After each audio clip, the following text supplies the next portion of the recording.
You're listening to the We Are Libertarians Podcast Network. Find all of our shows at wearelibertarians.com. Hey loves, Haley Steinfeld here. Let's be real. When I'm on the red carpet, everyone wants to know whose dress I'm wearing. But here's the thing. We're so focused on those details, we're missing something that's actually way more important. Breast health. It's wild. Breasts get so much attention, but they're still so ignored when it matters most. Don't know what I'm talking about? Tune in on February 9th and visit yourattentionplease.com. That's yourattentionplease.com. See you then. This episode is brought to you by LifeLock. During tax season, your personal info travels to a lot of places. Between payroll, your tax consultant, and the IRS. If your W-2 gets exposed, that's just the ticket for identity thieves. That's why LifeLock monitors millions of data points every second. If your identity is stolen, they'll fix it guaranteed or your money back. Don't let identity thieves take you for a ride. Save up to 40% your first year. Visit LifeLock.com/podcast. Terms apply. Hi, my name is Chris Spangle, and I am the host of We Are Libertarians. It is a podcast that examines current events from a libertarian perspective, but we're very fair and independent. So if you want to understand the news, then please check it out at wearelibertarians.com. Now, we did an episode on the Gillette commercial and about masculinity, talked for it in an extended discussion. I've posted about it on a few posts on Facebook, Twitter, wherever.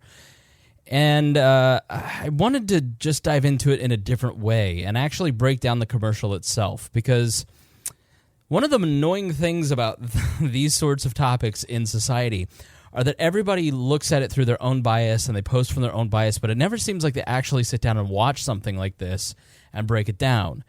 And so I wanted to break it down and actually look at what they were trying to get across. What were the values that Gillette was trying to present? Now, obviously this is viral marketing. This is a company that sells a product, and they want people like me to talk about it to people like you, so it helps them sell product. They are, some have said, virtue signaling, trying to get more people to buy product by showing that they are woke, quote unquote. I found this commercial to actually be very... I didn't hate it. There are parts of it that I have serious troubles with that we'll show you as I break this down.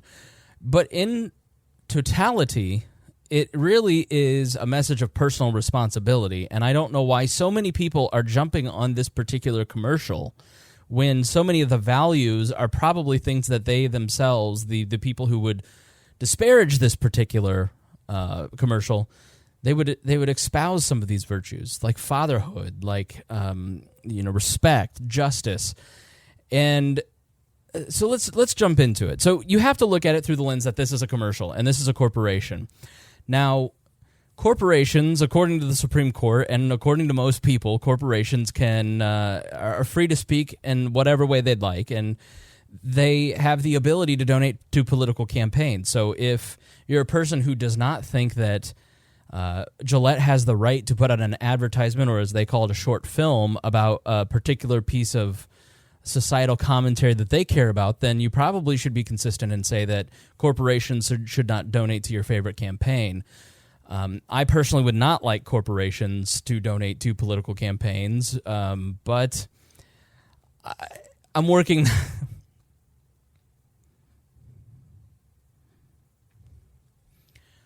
So I think that's one area where people are kind of inconsistent. A lot of conservatives especially, where they're happy that Citizens United passed and that corporations can have the ability to speak politically, but they want them to speak politically in the way that they want them to speak politically. And this is not uncommon. People on the left and the right and in the middle, and everybody does it. You're for the free speech of a corporation as long as they agree with you. And so I think that is an argument that doesn't really move me. It doesn't really seem like something that is an argument against this. It's a convenient out for people, because I think when people are saying, well, this is a bad format to do it, well, what is that format? Funding a piece that speaks in a way that is not necessarily, it's not inflammatory in any way. I don't get that argument with this particular piece of content. Things like Nike and Colin Kaepernick, I get that, because Nike is intentionally shoving their thumb in the eye of a certain portion of their audience. And I think that may be why there is such a backlash on this, is that companies are trying to appeal to the left and to the social justice crowd, and people who are on the right are tired of hearing it. They're tired of being scolded by corporations. And so when you take advantage of that avenue too often, the audiences are just exhausted. They're worn out, and so your message doesn't really penetrate. But I think the reason that the Gillette commercial is different than something like Nike is that there's something that I think a lot of people, probably everybody, can agree on a lot of the principles that are actually in this piece of this commercial. Now, I've worked at an advertising agency. I've worked in ad-supported media most of my life. I've been on every portion of the media spectrum. And so I look at this maybe in a different way than you might, and I look at it from a content creation standpoint. What were they trying to do? What was the message they were trying to get across? And so having that background, I wanted to break it down and give you my point of view. So let's jump into it. I think the overall message of this advertisement is that men have a choice. You can choose to be a gentleman governed by values, or you can be a man governed by your base nature. Now, I know that a lot of this seems like, this is so deep for a commercial, but that's what they're really trying to go for. They're trying to get people to think outside of the box. And again, I'm going into the subtle messaging. I'm trying to tell you what the author or the writer of this particular piece was trying to express to you. Maybe you may not see it, but I think this was the intent behind it. So that's the overarching theme. Now, they open up with probably the most controversial part of this. And what they're trying to do with these three little phrases is they're trying to set the context of what you're about to see. So in essence, they're trying to get you caught up and get you in a headspace so that you understand the context quickly of what they're trying to do in what follows. And they do that by fake news reports. Not fake news reports like CNN and Jim Acosta, but like actual fake pre-recorded things about Me Too. So you'll see that in this particular part. The Me Too movement against sexual harassment. Now, the most controversial part of that is the toxic masculinity. And I've had several conversations with female friends who don't quite understand why that is just really pissing men off.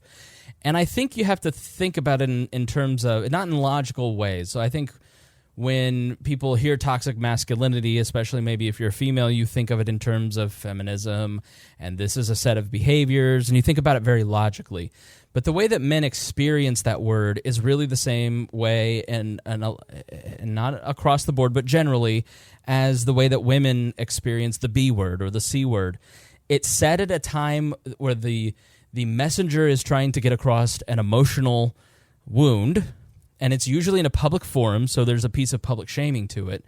And it is a hurtful, diminishing label that's derogatory. Now, that may not be the way that the word was it wasn't invented for those reasons.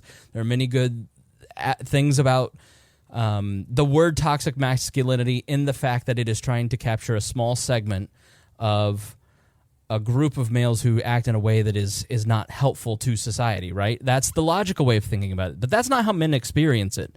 Men experience it in a way that is aggressive from a woman. It is diminishing, and it's derogatory. It's a pejorative. And so men, I think a lot of times when they hear toxic masculinity, they don't hear it in the same way that like they hear Me Too, which is that's a movement. Toxic masculinity is something that has been hurled as an epithet towards men. And so they react to it very strongly. And so that's, I think, why it's called the toxic masculinity commercial. That's not really what this is about. It's actually about the proper role of masculinity in society for the most part, and not about toxic masculinity. Because if it were about toxic masculinity, they'd just put R. Kelly in the actual video. So it's interesting that people have grabbed onto that particular word when that's not the intention of the actual piece. The intention of the piece, the intention of the use of the words is to get you to grab onto the context really quickly. So let's go on. Is this the best a man can get? Now, they show their original ad, and if you go back and watch that 88 ad that they air there, Gillette is a company that has been thinking about man's role in society and advertising that way for a long time. So this is not out of their... It's not like they just came up with this. This seems to be part of their marketing DNA. So that particular visual image is meant to portray that it's wrong to physically attack another person. Mob justice is not okay. Powerful man has eventually the man comes in and rescues the boy.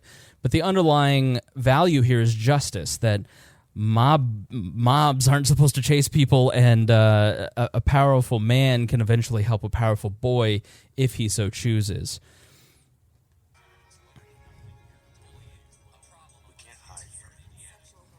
Now that part is about bullying, and that verbal abuse towards a peer has a serious emotional impact on other people, and you should think about your particular words. Harassment is actually wrong. And so the value that they're trying to push there is empathy. Think about what you say before you say it, because your words have an effect on other people. It's been going on far too long. Now, that the first two parts were that it's wrong to degrade women, even if you're joking. I don't totally agree with that. I think that it is wrong to degrade women, but also it depends on the context of the joke, right? And so an overarching view of any joke about men and women in traditional roles is wrong. It depends on who is listening to the joke, telling the joke, what the context is, the depth of intimacy between the two people having that particular conversation. So I think that's really individualistic, and so they're trying to get across something, but I don't think that necessarily is terribly applicable. But the value that they're trying to push there is respect. It is interesting that they use like a Jersey Shore piece in there, that they're trying to portray sexual a humanistic worldview as something that is wrong, right? So, which is sort of counter to what you hear when people talk about this ad, that it's just liberalism, it's cultural Marxism trying to get you to think a certain way. So, and then they show three boys on the couch actually watching that particular scene. We can't laugh it off. What I actually think she's trying to say. Making the same. Now, this is something that early on, a few years ago, I really started to. I mean, I was just like a guy like anybody else. If you watch Married with Children, I have Al Bundy right here. I love that show, and they're basically calling it out in this particular commercial. But, the thing about Married with Children is it has Marcy, and Marcy is like this great feminist, and it's the feminist versus the oaf, and it's sort of like Blazing Saddles, where Richard Pryor wrote most of the movie, and the point is, look at this smart black man who can be smart, outsmarting the dumb racists. So it's kind of counter-programming. So it is actually something that happens to women in the workplace, and there are actual parts of what women are trying to say to men that are realistic. That women in the workplace find that their ideas are not validated until a man actually echoes those sentiments, and then the other men in the room go, okay, especially amongst an older set. I'm not going to call out baby boomers because I want a lot of people to not feel attacked here. But women do feel talked over, and I think if you disagree, if you're going, that's not true, ask the women in your life about their professional lives, and I think that you will find a surprising answer. And so that is directly from a regular boardroom. And what they're really trying to say, it's not just about men and women and that dynamic, that it's wrong to condescend to people, that it is upon the powerful person within a room to listen to the less powerful room as an equal, and to not condescend to them, and the value is equality. So, so we're talking about justice and empathy and respect and equality. I don't necessarily think that those things are anything that the viewers, you at home, would disagree with, nothing that I disagree with. So far, not horribly controversial yet. So let's continue. Excuses. Boys will be boys. Boys will be boys. Boys will be boys. But something finally changed. All right, so this is where I start to go into, okay, what are you trying to get into? Now, as a libertarian, I don't believe in violence or physical force or implied force to get you to do anything that I believe in. It's not appropriate for me to use violence or force to get you to live a way that I want you to live. So to achieve any social or political goals, Sorry, Mittens is jumping in here. I'm trying to get rid of her. Now, nonviolence, there's two ways to look at what they're trying to express here. There is, let's go with the hopeful view of what they're trying to express, which is that nonviolence is the value that they're trying to represent here. I personally think that what they're trying to do is say that aggressiveness is not an appropriate value. And I don't necessarily agree with that. I think that violence is not a value that I personally believe that anyone should hold. But aggressiveness in terms of assertiveness, in terms of being aggressive in achieving your goals, aggressive in reforming yourself, if you look up the actual textbook definition of aggressive, which I should have written down here, but I didn't, then you'll kind of go, okay, it's not necessarily in that way. And you see the American Psychiatric Association saying that aggressiveness is one of the traits that psychologists should try to breed out of men. I don't agree with that. I think that aggressiveness helps further the species. Aggressiveness and domination in terms of trying, in the way that we think of with like R. Kelly, where he is aggressive towards women, he's sexually aggressive, he is trying to dominate women in a controlling way. That's not the version of aggressiveness that I'm speaking of. That's obviously completely wrong, and something that we as a society need to say, this is wrong. So I do think that this is where a lot of the critics of this particular commercial are right, where there is a liberal value of decreasing classic masculine traits and saying that this part of masculinity is not okay. And I think we just have different working definitions of it. You know, I consider myself more towards the right. I'm more of an independent. I'm not a Republican. I'm a libertarian. And when it comes to these issues, I try to be very fair, because I've been on the side of false accusations, and I've been on the side of helping friends through domestic violence. And I think there's just right and wrong, right? So I disagree with the way that they kind of push this in there, but one of the things that I think they're trying to get through is excusing uncivilized behavior with a cliche. It's not acceptable. Just because nature created us a certain way, you have to rise above your natural tendencies. Self-restraint is the value here. So, you know, everybody has impulses, male or female or non-binary. Everybody as a human being has, that's the idea of the gentleman. If you're a man, you're supposed to fight within yourself. In Islam, it's the greater jihad, as opposed to the lesser jihad, which is probably the way that you're familiar with the word. The greater jihad is the constant battle within yourself to live a godly life.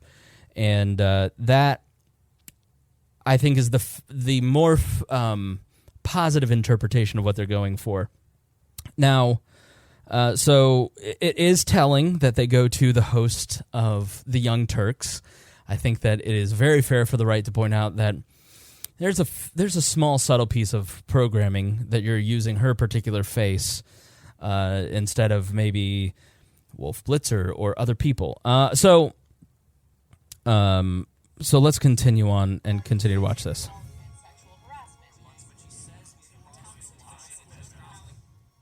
And there will be no going back. Because we believe in the best in men. Men need to hold other men accountable. Now, Terry Crews has been awesome on this stuff. Terry Crews, I think, is a real leader in talking about masculinity, because what I think we're going through is a societal shift in gender roles, in moving away from the Lucy and Ricky era, the Mad Men era, and moving towards a more fair and equitable society.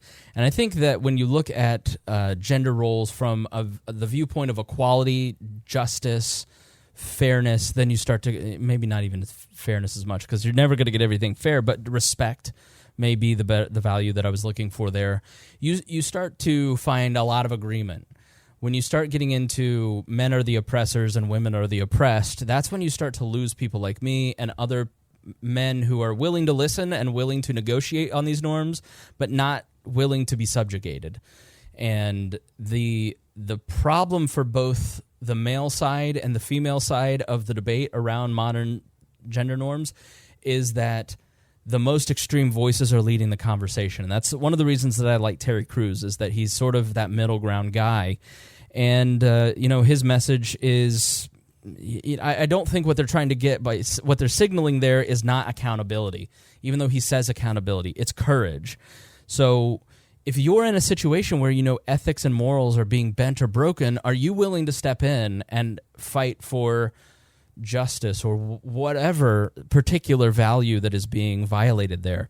Are you willing to step in to enforce positive values and ethics, or are you just staying silent and allowing negative ones to flourish? And so I think courage is the dominant value there. So to recap, justice, empathy, respect, quality, nonviolence, self-restraint, and courage. So far, not a lot that I think most people disagree with, which is why I think a lot of people are sitting here going, why is this even controversial? So let's continue. Come on. To say the right thing.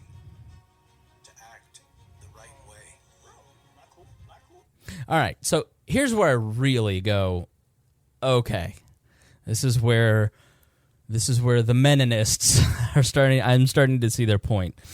I think the Smile Sweetie example is actually misogynistic. I think this is the part of this commercial where they're encouraging misogyny, because if we're going to have an equitable society and encourage women to be strong, then when a boy turns around and says "Smile, sweetie," and she has a problem with it, it's up to another man to correct the man. Or if a guy catcalls a woman on the street, it's up to another man to take care of her. It's really up to the woman to decide what she is comfortable with and enforce her boundaries. That's the emotionally stable, healthy part. And trying to encourage a hero complex in men, the white knight in shining armor, that is a very destructive tendency. That's a form of codependency in men, where they don't feel good about themselves, and so they try to find a weak woman to save, so then their life has value and meaning. And it's an external validation. It's not internal validation. So I actually think that particular piece of the commercial reinforces the notion that women are weak, men need to be strong to protect the small woman. So, while protecting others is a good value, we have to encourage women to be courageous and stand up for themselves, but also to be cognizant that if they're in a situation, to ask for help. It's okay to ask for help. And men need to be willing to step up and help, just as other women do. It's you see someone in trouble and they ask for help, then you should help them. So if anyone, man or woman, is unable to meet a certain challenge and they ask for help, then we should be there. That's part of being in a community.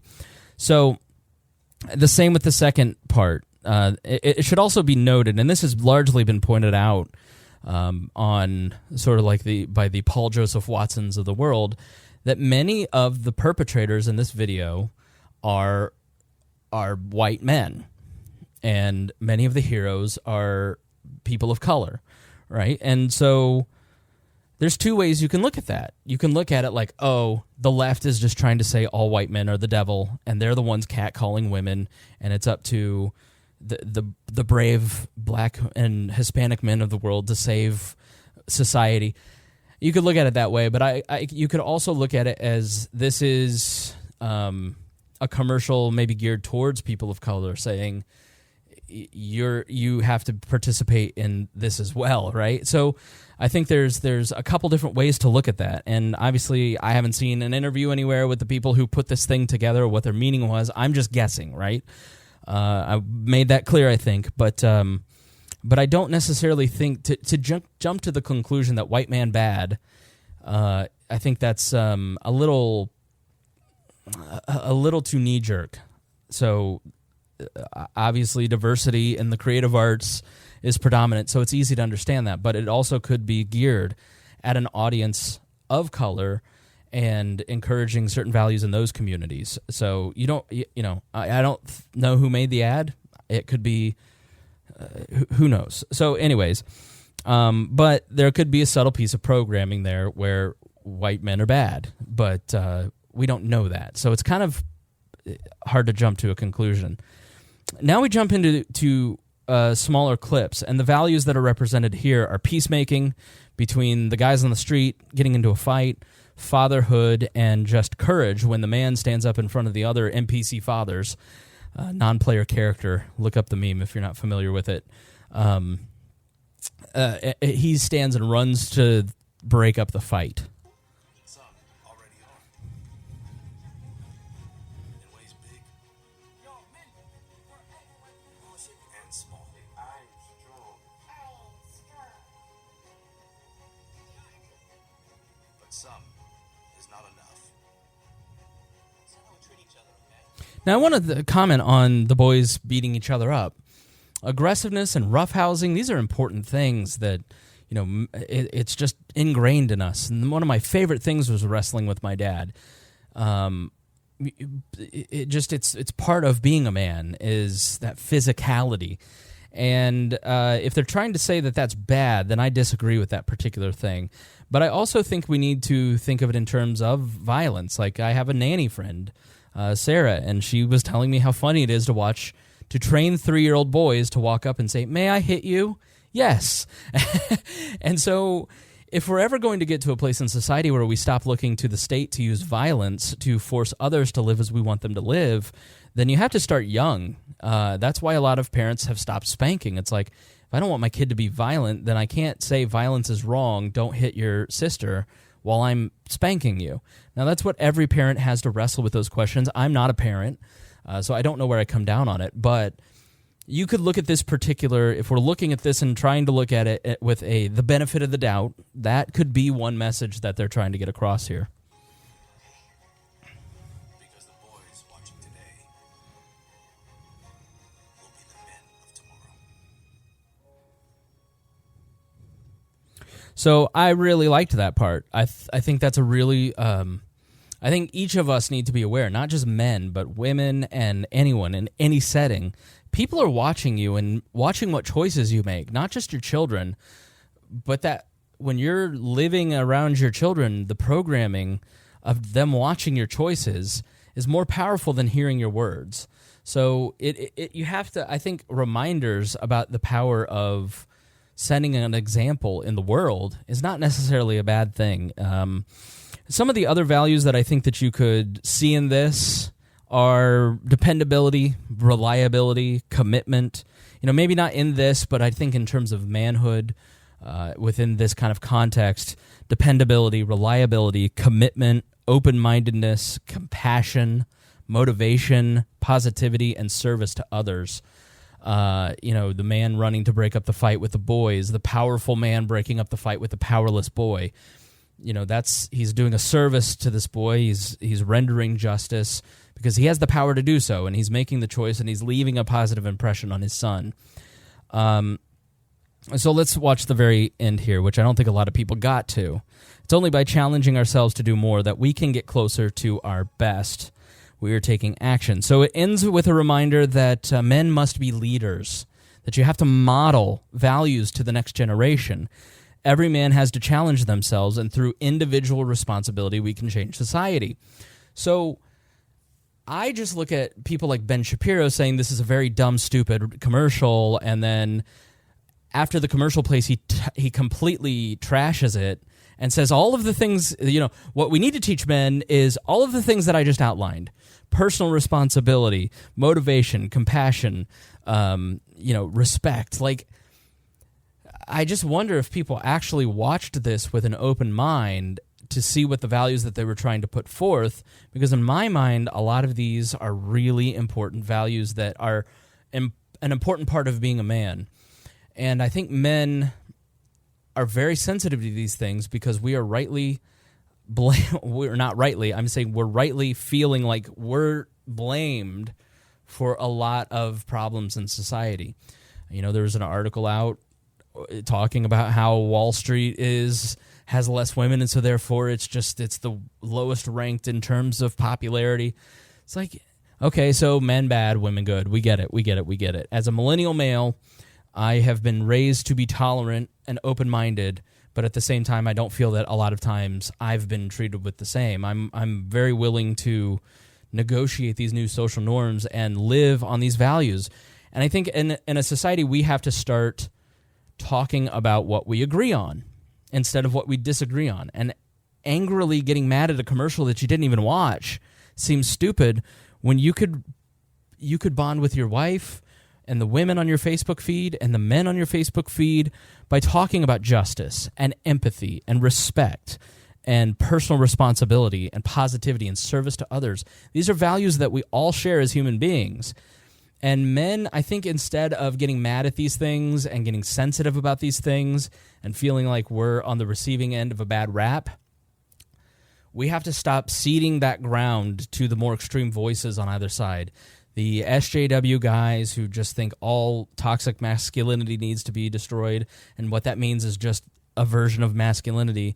And then the guys on the right, the meninists who are, the Jersey Shore guys, like, you know who I'm talking about, the guys in the gym where you're just like, ugh.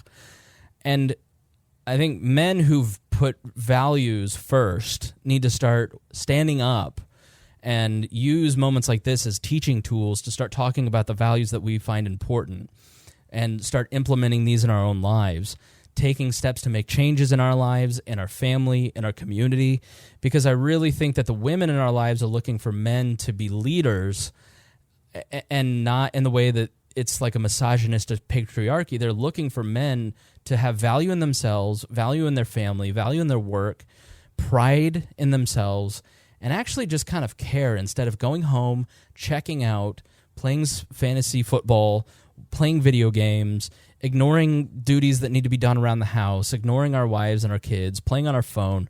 Like, I really just get the sense that that's a lot of men right now. And I want to encourage you to maybe rewatch this and think of it in a different way and start picking at the values in this that speak to you. These are just the ones that stuck out to me, and start talking about the things that you think are important in life on Facebook. Instead of like trashing something like this, start talking about the things that are important that will improve society.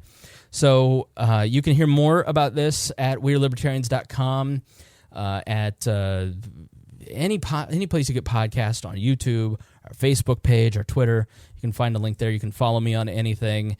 Again, that's WeAreLibertarians.com, and I thank you for watching. If you got this far in the video, then I really do appreciate it.